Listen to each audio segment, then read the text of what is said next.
Hi ಸ್ನೇಹಿತರೊಬ್ರು ನಿಮ್ಮ ಬೀದರ್ನಲ್ಲಿ ಏನೈತೆ ಅಂತ ಕೇಳ್ತಾ ಇದ್ರು. ಅದಕ್ಕೋಸ್ಕರ ಈ ವಿಡಿಯೋ ಮಾಡ್ತಾ ಇದ್ದೀನಿ. ನಮ್ಮ ಬೀದರ್ನಲ್ಲಿ ಅಂದ್ರೆ ನೀವು ಹುಮ್ನಾಬಾದ್ ಹೋದ್ರೆ ವೀರಭದ್ರೇಶ್ವರ ದೇವಸ್ಥಾನ ಐತಿ. ಅಲ್ಲಿಂದ ನೀವು ಬಸವ ಕಲ್ಯಾಣ ಹೋದ್ರೆ ಅಲ್ಲಿ ಬಸವೇಶ್ವರ ಮೂರ್ತಿ ಐತಿ. ಈಗ ಅನುಭವ ಮಂಟಪ ಕೂಡ ಅಲ್ಲೇ ಶುರು ಆಗ್ತೈತಿ.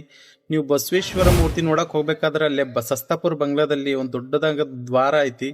ಅಲ್ಲಿಂದ ನೀವು ಡೈರೆಕ್ಟ್ ಆಗಿ ಬೀದರ್ಗೆ ಹೋದ್ರ ಅಲ್ಲಿ ರಂಗಿನ ಮಹಲ್ ಮತ್ತು ಬಹುಮನಿ ಸುಲ್ತಾನರು ಗವಾನ್ರ ಆಳಿದಂಥ ರಂಗಿನ ಮಹಲ್ ಮತ್ತು ಕೋಟೆ ಐತಿ. ಅಲ್ಲಿಂದ ಹೋದರೆ ನಿಮಗೆ ಗುರುನಾನಕ ಮಹಾದ್ವಾರ ಮಂದಿರ ಸಿಗುತ್ತೆ.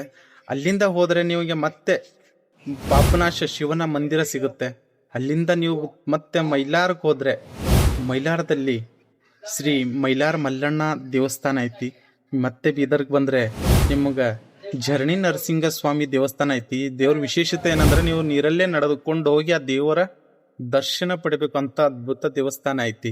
ಅಲ್ಲಿಂದ ಮೊನ್ನೆ ಕೇಳಿ ಬಂದ್ರೆ ಶ್ರೀ ಬಾಲಮ್ಮ ದೇವಿಯ ದೇವಸ್ಥಾನ ಐತಿ. ಅಷ್ಟೇ ಅಲ್ಲ, ನಮ್ಮ ಬೀದರ್ ಒಳಗ ತುಳಜಾ ಭವಾನಿ ದೇವಿಯ ಪ್ರತಿ ಮನೆಗೂ ಕೂಡ ಭಕ್ತರದಾರ. ಮತ್ತು ಪರಿಚಯವ್ರು ಎದುರು ಸಿಕ್ಕರ ಬರ್ರಿ ಚಾ ಕುಡಿಯೋಣ ಬರ್ರಿ ಅಂತ ಕರೆಯುವಂಥ ಮನಸ್ಸು, ಮೃದು ಮನಸ್ಸು ನಮ್ಮ ಬೀದರ್ ಮಂದಿಗೆ ಐತಿ ಅಂತ ನಾ ಈ ವಿಡಿಯೋದಲ್ಲಿ ಹೇಳಕ್ ಇಷ್ಟಪಡ್ತೀನಿ ಅಲ್ವಾ. ಎಷ್ಟು ಅದ್ಭುತ ನೋಡ್ರಿ ನಮ್ಮ ಬೀದರ್ ಐತಿಹಾಸಿಕ ನಗರ, ಸೂಫಿ ಸಂತರ ನಾಡು ಅಂತ ಕರೀತಾರೆ ನಮ್ಮ ಬೀದರ್ಕ್. ಧನ್ಯವಾದ.